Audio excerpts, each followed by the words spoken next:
The Book of Exodus,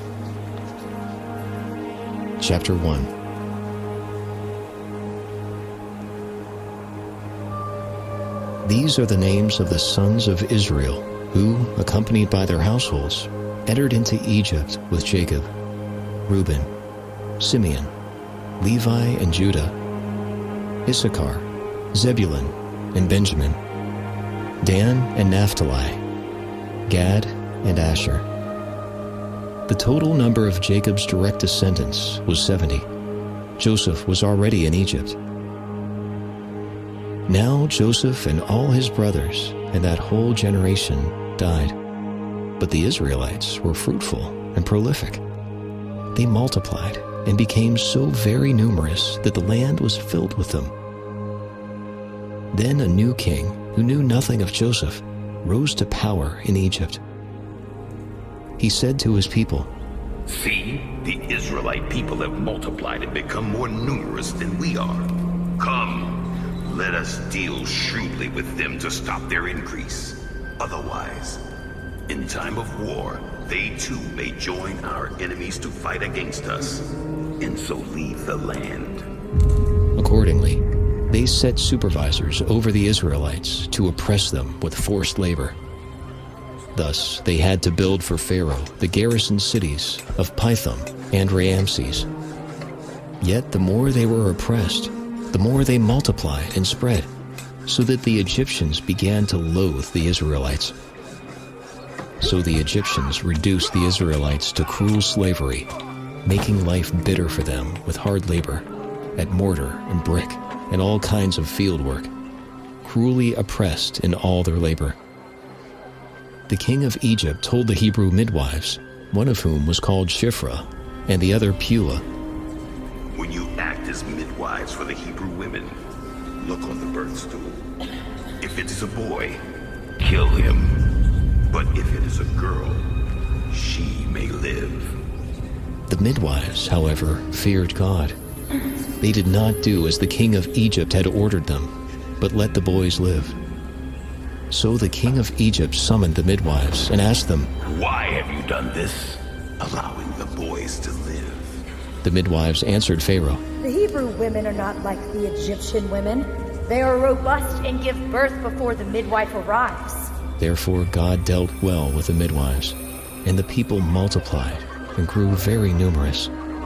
And because the midwives feared God, God built up families for them.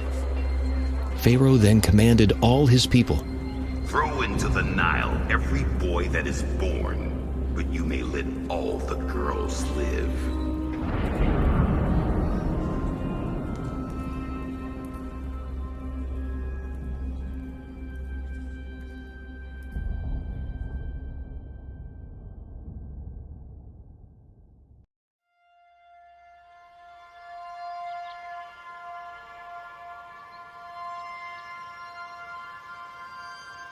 Chapter 2. Now a man of the house of Levi married a Levite woman, and the woman conceived and bore a son. Seeing what a fine child he was, she hid him for 3 months. But when she could no longer hide him, she took a papyrus basket, daubed it with bitumen and pitch, and putting the child in it, placed it among the reeds on the bank of the Nile. His sister stationed herself at a distance to find out what would happen to him. Then Pharaoh's daughter came down to bathe at the Nile, while her attendants walked along the bank of the Nile. Noticing the basket among the reeds, she sent her handmaid to fetch it. On opening it, she looked, and there was a baby boy crying. She was moved with pity for him and said, "It is one of the Hebrews' children." Then his sister asked Pharaoh's daughter, "Shall I go and summon a Hebrew woman to nurse the child for you?" Pharaoh's daughter answered her, "Go." So the young woman went and called the child's own mother. Pharaoh's daughter said to her, "Take this child and nurse him for me, and I will pay your wages." So the woman took the child and nursed him. When the child grew, she brought him to Pharaoh's daughter, and he became her son. She named him Moses, for she said, I drew him out of the water. On one occasion, after Moses had grown up, when he had gone out to his kinsmen and witnessed their forced labor, he saw an Egyptian striking a Hebrew, one of his own kinsmen. Looking about and seeing no one, he struck down the Egyptian and hid him in the sand. The next day, he went out again, and now 2 Hebrews were fighting.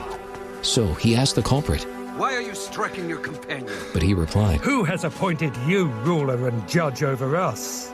Are you thinking of killing me as you killed the Egyptian?" Then Moses became afraid and thought, The affair must certainly be known. when Pharaoh heard of the affair, he sought to kill Moses. But Moses fled from Pharaoh and went to the land of Midian. There he sat down by a well. Now the priest of Midian had 7 daughters, and they came to draw water and fill the troughs to water their father's flock. But shepherds came and drove them away. So Moses rose up in their defense and watered their flock. When they returned to their father Reuel, he said to them, "How is it you have returned so soon today?" They answered, "An Egyptian delivered us from the shepherds. He even drew water for us and watered the flock." "Where is he?" he asked his daughters. "Why did you leave the man there? Invite him to have something to eat." Moses agreed to stay with them, and the man gave Moses his daughter Zipporah in marriage. She conceived and bore a son, whom he named Gershom, for he said, "I am a stranger residing in a foreign land." A long time passed, during which the king of Egypt died. The Israelites groaned under their bondage and cried out, and from their bondage their cry for help went up to God. God heard their moaning, and God was mindful of his covenant with Abraham, Isaac, and Jacob. God saw the Israelites, and God knew.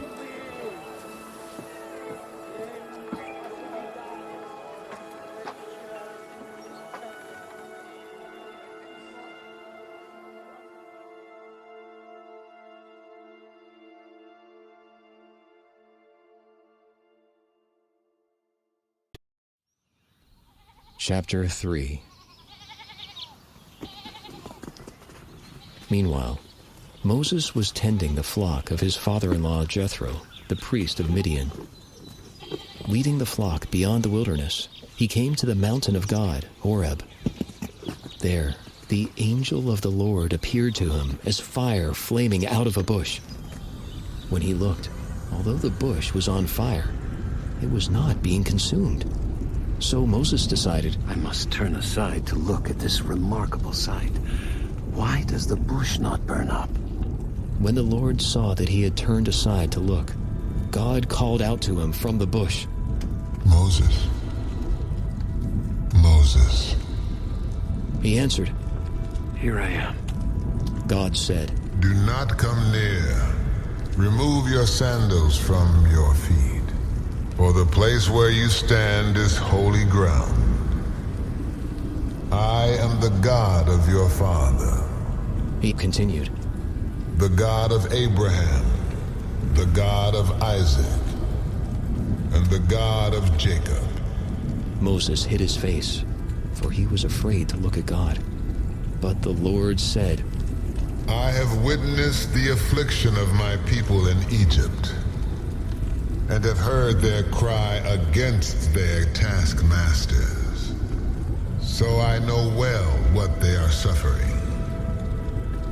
Therefore I have come down to rescue them from the power of the Egyptians, and lead them up from that land into a good and spacious land, a land flowing with milk and honey, the country of the Canaanites, the Hittites, the Amorites, the Perizzites, the Girgashites, the Hivites, and the Jebusites.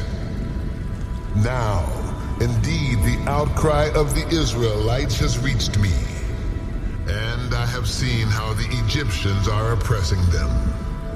Now go. I am sending you to Pharaoh to bring my people, the Israelites, out of Egypt." But Moses said to God, Who am I that I should go to Pharaoh and bring the Israelites out of Egypt?